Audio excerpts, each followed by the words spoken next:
Welcome to Spotlight. I'm your host, Amitha. Join us weekly to get inspired by guests and their success stories.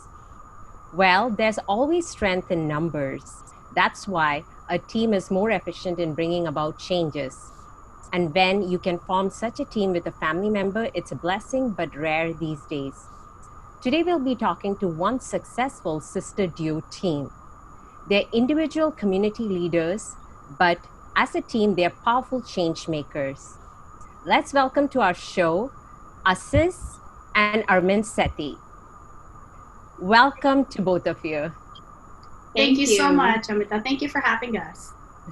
Well, I'm so excited to be talking to you because both of you kind of embody women empowerment for me. You have conventional roles that you are, fulfilling, but you have the unconventional roles as well.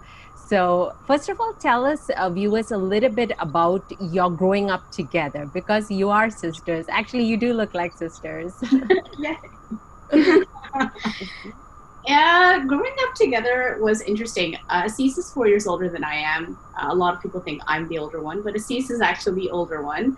And growing up together was interesting because instead of trying to compete with one another, we were probably rare in fact.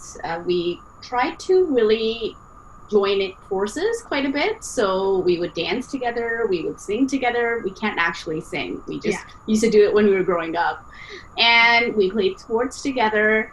Our parents really put us in anything and everything. My dad's philosophy was you have to try different things, see what you're good at. And he really pushed us quite a bit, which was probably outside of the norms, maybe growing up in the 80s and 90s.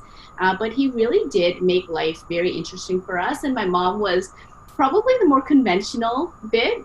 She would sort of pull my dad back a little bit, saying, you know, you need to stop pushing them so much into sports or stop pushing them so much into entertainment. But my mom, in and of herself, is also a trailblazer. But because she was a trailblazer for her time, and my mom's past generations as well were such trailblazers, I think she felt that in the 90s we were going a bit backwards, and she was just being protective of us. But growing up, we had a lot of support from our parents, and growing up together, we did a lot of things together, and we were really pushed into doing things like doing everything, literally everything, drawing, painting, you name it, we did it. So yeah, I think you were like less than 5 when she started ice skating, and I was put in ice skating and swimming and basketball, tennis.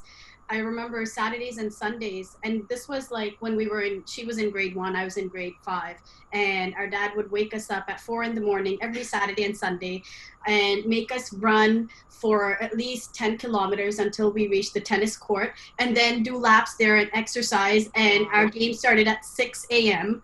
and we would play tennis for 4 hours and then run back home. So yeah, he was always like, don't do what everyone else does, or do what you want to do. He always hoped that one of us would make it to Olympics, but I guess that dream. Okay.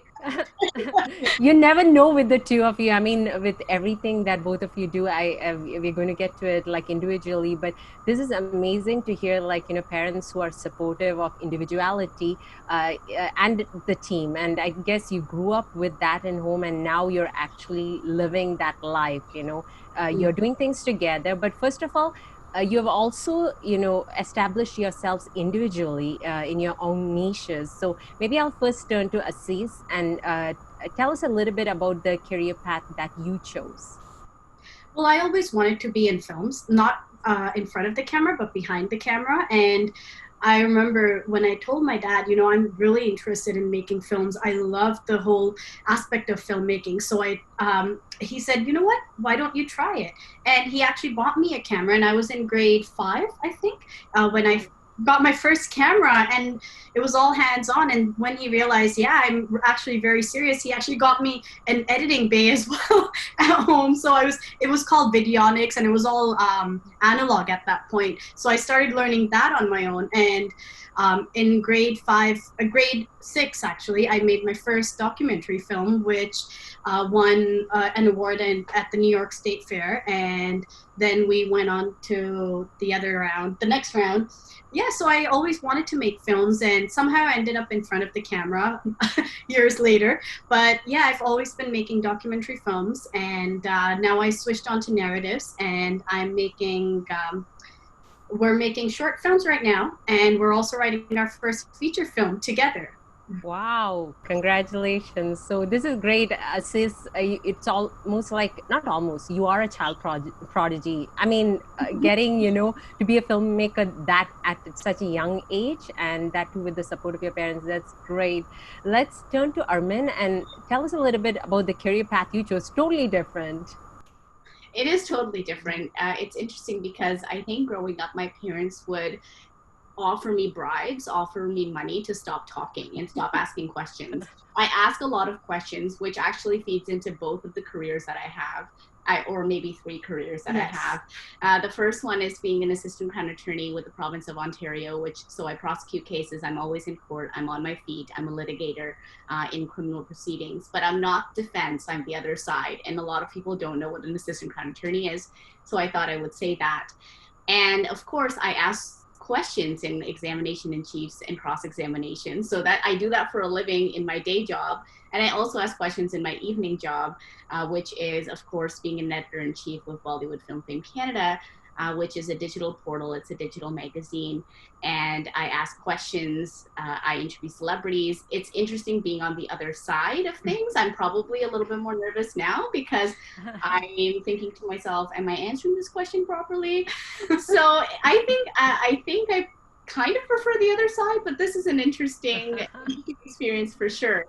And of course, then I write with Asis. We write feature films. We're writing a feature film project right now. We've done some short films, and we're currently working on another short film project.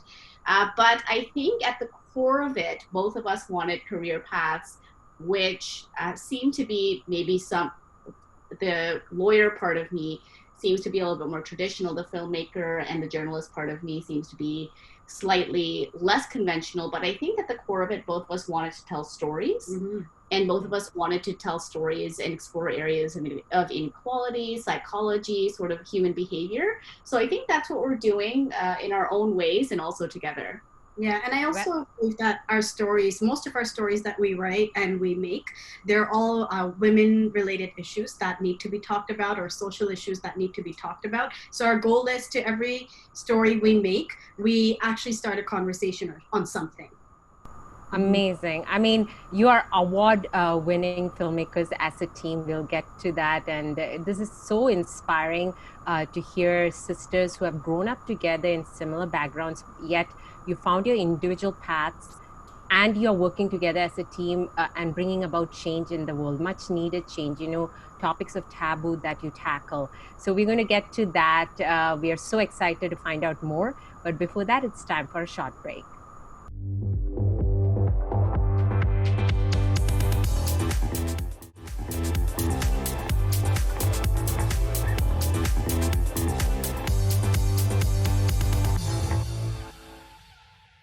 Welcome back to Spotlight. We are talking to the successful, inspiring sister duo team, Asis and Armin Sethi. So now our viewers get an idea about where you have come from. And now let's talk about the partnership that officially started. We already know about how when you were growing up, you were working together. But when did the official partnership start with the projects? So we had lots of projects. Our first official partnership was a dance studio. We used to teach dance. So she was 10, I was 14. Was I? Yeah, I was 14. So we started our own dance academy, and we used to choreograph a lot of shows for Skydome, and we choreographed a lot of modeling shows as well back in the day. And we had over 100 students from, I think our youngest was 4 or 3, yeah, 3 or 4, and our oldest was 67, I think he was around there. Yeah, so that was our first official partnership. After that, our second official partnership was the magazine. So she's the editor-in-chief. I handle the marketing and the art direction part of it and the design of it. And our third official partnership is the writing part for our films. So we write our scripts together, and then we film together. So we've had a lot of partnerships. Amazing. And everything has done so well. Again, if people look up more about the two of you, everything is very well recognized within the community. And I wanted to go towards Bollywood Film Fame Canada, because both of you have roles in it, and you did briefly mention it, Armin, earlier. So tell us a little bit more about that magazine, what it's about, and your individual roles in that. Sure. It's so now what we've done is, because of COVID-19, we've actually switched completely to digital. We used to be a print magazine that started off bi-monthly, and then we changed it to quarterly because we felt as though we could do some more things digitally speaking. And now it's actually a monthly digital publication, which we're quite excited about. We're actually doing more video interviews because everyone is on Zoom now. We don't have to be in Bombay to interview celebrities anymore. We can just do it over Zoom. So I do a lot of the interviewing. I do the editing. I do the writing for the magazine. And of course, we have a team. It's a small team, but a small team of women who like to engage in dialogue. And it's interesting because a lot of people say, well, it's a Bollywood magazine, it's a film magazine or entertainment magazine, so what are you really discussing? But it's interesting when you go back and you watch the interviews. I'm talking about gender inequality with Vidya Balan, or I'm talking about the issues surrounding race with the cast of Akone, which is a Netflix film. So we do try to engage in those socio-legal issues and discussions, even with celebrities. And it's interesting the way Bollywood Film Fame Canada magazine started. I was 18, and basically a family member had come up with the idea, and they had partnered up with some resources in India. And somehow, this is pre-Zoom, this is pre-really cell phones and Wi-Fi doing really well. So this is like 2005, 2006. And there was just a lot of sort of lags in communication, and we had our first issue coming out. This family member had the first issue coming out soon, and there was just not enough time to get everything together. So on a very temporary basis, this family member asked if I could write and if she could design the magazine, because Asis knows how to do graphic designing and I write quite a bit.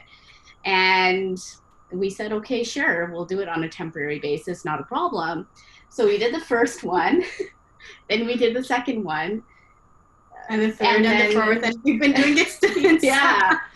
So interestingly, it's just sort of happened. It was definitely not something that we ever thought we would be doing. And now, almost 14 years later, 15 years later, we are still going strong, sort of modifying things as we go along and upping it a little bit, I think, in terms of the content and the kinds of things that we're putting out to our readership. Yeah. Well, I'll vouch for it. I've watched some of your, the virtual interviews, and I totally agree. It's not just about the glitz and the glam. You are really hitting topics that everybody needs to hear about. So kudos to that. And this is an example of how, you're not afraid of trying out something, and then you find a passion for it. You keep going and see where you are here right now. So congratulations to both of you on that. Thank you. So from Bollywood Film Fame Canada, so viewers go check it out, and you will find you will be able to relate to a lot of topics there, similarly to how you can relate to topics that you're tackling in your filmmaking. So let's go towards your filmmaking. First of all, congratulations on everything that A Bloody Mess is achieved thus far. But I'll let you take over and tell us a little bit about this path together. Sure, thank you. Well, this happened a couple of years ago at TIFF. We've been attending TIFF for many, many years. We've been covering it for the magazine. And we were there with our friends, Armin and Daisy, and we're all into films and storytelling. So all of us were like, we're always behind. We're never on the red carpet. We're always behind covering it. We want to be on the red carpet. We have so many stories to tell. So why not start with one? And that's where A Bloody Mess came from. And we were discussing discussing topics, and we said, you know what, menstruation is something that is not talked about, especially in the South Asian community, because it's considered a huge taboo in our community. So we said, why not start off with that? And there we also discussed what our last shot would be, which we cannot reveal. But people who have watched the film know exactly what the last shot is, and it's something that's very different and very unexpected.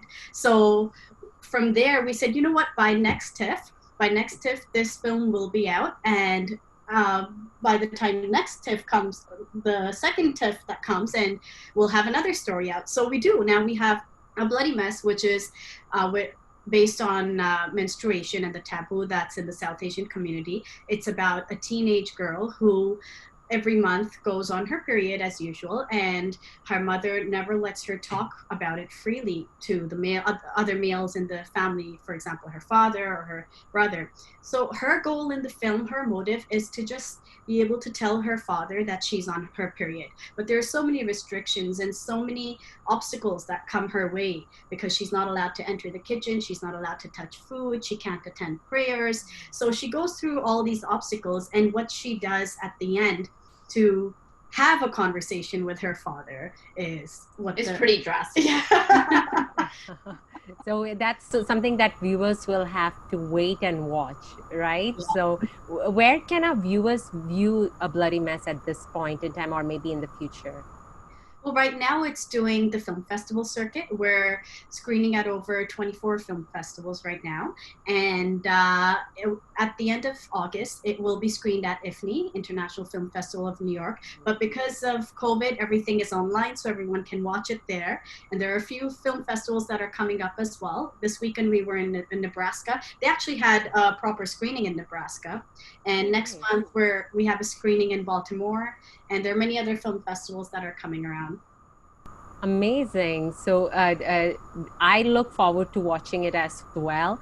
Now, if people wanted to find out more information about not just A Bloody Mess, but we also heard a feature film is in the making. So anything in terms of our upcoming projects, where can viewers find you? They can find us at flyawayfilms.ca, or they can follow us on Instagram. I'm Asis.Sethi, and you are... Armin KS5, Bollywood Film Fame Canada, actually. But in terms of Flyaway Films and the projects that we're doing, you can actually find daily updates on Flyaway Films on Instagram. Yeah. And there you'll find some work and some behind-the-scenes stills in relation to A Bloody Mess, but also announcements in relation to a short that we just recently did, Future Superheroes, in relation to COVID-19. And that's going to be released at some film festivals shortly. So keep it locked on Flyaway Films. And then we also have another short that we filmed last year in March 2019, which is Still. Yeah. So Asis is obviously the director of all of these. Future Superheroes was actually co-directed with Shweta and Daisy, and of course Amreen was a huge part of it, and Kamran. We have a pretty solid team at Flyaway Films, and it's a lot of women and it's different perspectives, and we like to get the voices out. The Flyaway Films on Instagram and flyawayfilms.ca will give you a sneak peek into some of our future projects. And we're also working on another short, which is on postpartum depression, and that we will be shooting later this year. Amazing. I just love all the topics that you're tackling. And I also love the fact that how you have made it a point to announce your team members. And I can see that teamwork is important to you, whether it's, you both are family members, but it sounds like you have an amazing team behind you. So with your films also, how is it with casting, and how is it as a big family with the cast members as well? How does that work? So with casting, we always have casting sessions that we do, and they're usually with Think Brown Media, who we always team up with. And Sarbjeet he plays a huge role. He's been a huge supporter of all our work, and a huge shout out to Sarbjeet as well. And we always have our casting sessions. We always do Instagram posts and Facebook posts and let everyone know we're doing casting on these dates, book your session now. People also send in self-tapes. So that's how we usually do our casting. And for our next film as well, once we're ready to go into production, we're in pre-production right now, and we will be sending out casting notes soon, actually. Yes. Casting calls. And I just want to make sure that we get the last names of everyone as well. So Daisy Kaur, Shweta Sharma, Amreen Gauss, Sarjit Sarjit Arora, Arora. Kamar Mohabit, who was Yes. on Future Superheroes. So I want to make sure that we're actually recognizing them appropriately and properly. So those are the last names. And of course, Shweta Sharma is also a huge part of the magazine as well. She does a lot of our social media and website coordination. So it's a small team, but we really rely on them, and I think they rely on us to sort of make a very positive environment. You talked about the relationship with cast members, and I think for us it's very important. Film sets can be an extremely anxiety-driven space, and quite frankly, me being the writer and producer on a lot of these projects, I sort of have an outside perspective. I'm not really directing anyone or anything of that sort, but I can sort of look and see that people are generally very comfortable in how they're treated. And I think we have actually an interview with the cast of A Bloody Mess out on our YouTube channel. And I think that they'll be able to vouch for the fact that it was a very family friendly sort of environment. And we really try to make sure that everyone gets the ultimate goal that we have, which is sending a message across and voicing concerns that we have, but two, having fun along the way. What's the point of doing something that you're passionate about if people are not having fun along with you? So we really do try to make it very family friendly, very family oriented. Amazing. I love it. You both are inspiring us so much today in terms of everything that needs to be right in society. But there's another wow factor. With all this on your plate, you also have your family. So we're going to talk about it a little bit more. But before that, it's time for a short break.